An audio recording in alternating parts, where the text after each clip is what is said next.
Just talk to us about how the last few months have been, what's been on your mind, and I suppose how conversations with John O'Shea may have brought you back to this spot. Yeah, obviously spoke recently with John O'Shea. I was out for food, I said, with my agent, my dad, and scheduled the call with him, and yeah, just had a good chat with him, just about things and about how my season went at Leicester and just different stuff that went on that season. Yeah, it was a good phone call. Obviously, you were maybe in two minds over the last few months. Can you tell us what made tip the scales to Ireland? I wouldn't even say it was in two minds. It was more of a case of when I've been called up to play for Ireland, I've come. Do you know what I mean? So previously, when call-ups have come, I under Stephen Kenny, I had tonsillitis, so obviously I couldn't come into camp. And then when John O'Shea called last time, I was just coming over an injury, so I just wanted to maintain form at Leicester and just see the season out, and then it all come a bit maybe all at once, so I just wanted to take a step back from it and just gauge it from there. So you've always been 100% committed to Ireland? Yeah, I have, yeah. It's just, you newspapers like to create stories, headlines about England, so yeah, I've always been committed to Ireland, hence why I'm here. It never came into your mind, the England stuff? No, it was just all, I mean, there's some truth into it, but my agent just dealt with it. I never got involved in any conversations with anyone, so yeah, I'm happy to be here. Now that you are here, how's the first few days been for you? Yeah, been very good. I've enjoyed it. Obviously meeting all the new lads, it's been class, and obviously I know a few of them from obviously playing for previous clubs, so it's been nice to see them. Gavin?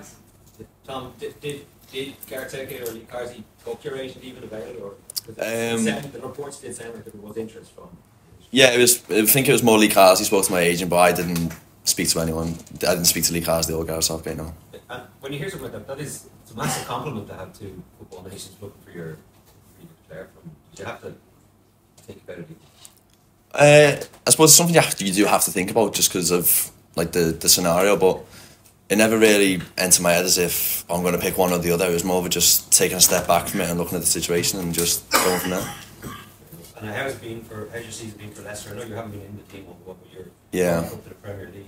So how's it been the last few months? Yeah, it was good. I mean, I hit a bit of form in Jan, scored like 3 and 4 starts, and then like different things happen as like how football works. But I mean, it was a tough start for injury. I had like a stress fracture in my back, so I was out for signed on deadline day, and then I was out for like 3 months, so it was quite tough. But I just kept my head down and cracked on, and relished the rewards in January by scoring them goals, and then got my minutes where I can towards the back end of the season. Neil? I just asked, prior to your move to Leicester, how big an influence was Seamus Coleman on you?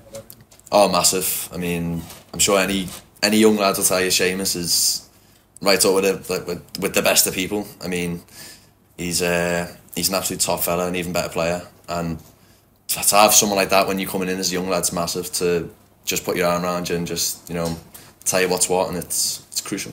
Is he tough as well? Like if he thinks people aren't? Oh, he is. Yeah, he's tough. Yeah, he get on to you if you're not performing to the standards he thinks. But I mean, it's all good. It just shows how highly he rates you. David? When you were saying there about Lee Carsey being in touch with your agent and stuff, it is an indication that obviously a business you have your career to look at as well. But is there a family side of that? You have discussions about making your decision about where you go? But yeah, it's just a natural conversation to have. I mean, I spoke to mum and dad, and it was nothing heavy because it was never really a massive thing. Do you know what I mean? It was just, I feel like I got escalated, but I spoke to mum and dad, and then obviously spoke to all my family, agents, and just quickly, just come to a decision. It wasn't hard. Philip? Tom, you're very welcome. Hope it goes well for you. Thank you. Cheers, thank you. A couple of things about me. Just the Irish connections, if you wouldn't mind just double checking. I have Mayo and Galway written down here. Of Castle Bar. Just run it through me with his grandparents. Yeah, so my dad's mum and dad are more like Castlebar Mayo side, and then my mum's side of the family are like Galway from like Moycullen.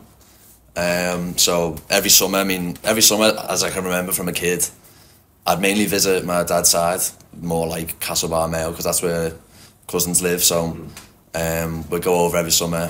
It was good, and a few games of pool at different bars and whatnot, and it was good. I enjoyed it. Are you aware of the Mayo GA football team, that they haven't won the All-Ireland for a long, long time? I know, I've watched a few games, to be honest. I do enjoy it, it's good, and yeah, I know they haven't won for a while, so maybe that's true. Maybe, yeah.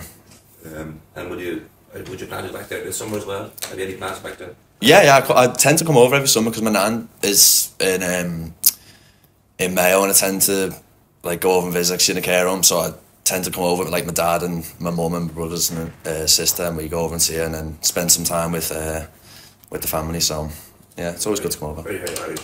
You're from Mainfree, right? You know, so a silly question as well. Did you go to that national much, or did you? Yeah, I managed to go this summer. I managed to go the last one, yeah, because we had like scheduled fixtures. We had Plymouth away, so I got a car back on the Friday to make the national on the Saturday. So it was nice to go because I hadn't been for a while just due to fixtures and whatnot. Did you back Ian Maximus? I did actually, yeah. I had a few quid on him, yeah. So it was nice to win that. So yeah. That was a good one. Aiden? Final. That's 5, that is. That was 3.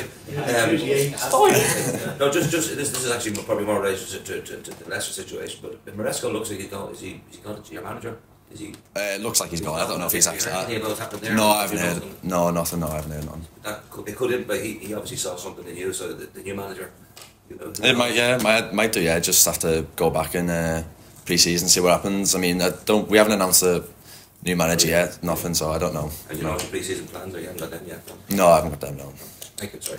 Cheers, mate. Hi, Thomas. Hi, mate. To the start with Ireland, like, did the approach come from your family, or was it Mark O'Toole or the FAI, or how were you initially recruited? How did it come? Yeah, so I spoke to Mark O'Toole. He was more in contact with my dad because I was playing, but from Everton, when I was at Everton, I spoke to Phil McQuaid. He's like he is Irish, and he was like the welfare officer there. So I remember when I was about 14 or 15, spoke to him about it, and then Mark O'Toole went through the process of sorting passports and everything, and then yeah, just went from there. Denmark and Sligo, was that your first? Yeah, in Sligo, yeah. So you felt part of it from straight away? Yeah, I did, yeah. It was good, enjoyed it. And just asking about Casey McAteer, I mean, John spoke about it the other day, he was keen to be here just with the injuries he had, he was keen to be he's still very much wants to be part of Ireland. Just a couple of words on Casey, what he's like, and have you had conversations with him about it? Yeah, I spoke to him. He's a good guy, and he's a top player as well. So I get on very well from like on a day to day. At Leicester, I'll be with him chatting in and around him, and yeah, he's had a good season, but difficult season through injuries. He's done his hamstring a few times, so I'm sure he'd love to be here. But I think it's probably best for him that he rests and then comes back again next season, take from there. Sorry, just one last one. Just with the links between your agent is Kenny Moyes, yeah. How would they have been able to work in Ireland looking for a manager? Has any sort of I don't know nothing. I wouldn't know, so no, I don't know. John? Tom, just going back to the start where you mentioned about the England link and something that the media maybe blew up, right? But like we're only going on Stephen Kenny's comments. James Crawford spoke subsequently, more or less said you were stalling as well. And you obviously know about the technical rights and that Grealish situations. Like when you look back, do you think it would have been better had you come out and said something? Maybe, but then it's maybe just best to just let it all be, because I mean people believe what they want to believe. Do you know what I mean? I seen it on my phone and I just thought it's best not to react because it just create more thingy. But maybe should have come out and said something, but at the same time it wasn't really my place. As obviously Stephen said what he said, but then at the same time I was ill. I had tonsillitis, so which I think he come out and said, didn't he? I think. No, he did say that, but he mentioned about the approach, and you probably saw you were getting bracketed with those two. Yeah. Which people are going to perceive because it's relatively recently. Yeah. Because if Ireland was out your the only show in town for you, would you not just be better to say that, even something on social media, to say this is not an allegiance thing, I'm not well at the moment? Maybe so. I mean, I think it depends what way you look at it, but it was more of a case of England got in contact with my agent, so I was kind of just keeping out of it, to be honest. I didn't want to get involved, and then I had enough to focus on the club football, so I just wanted to focus on that.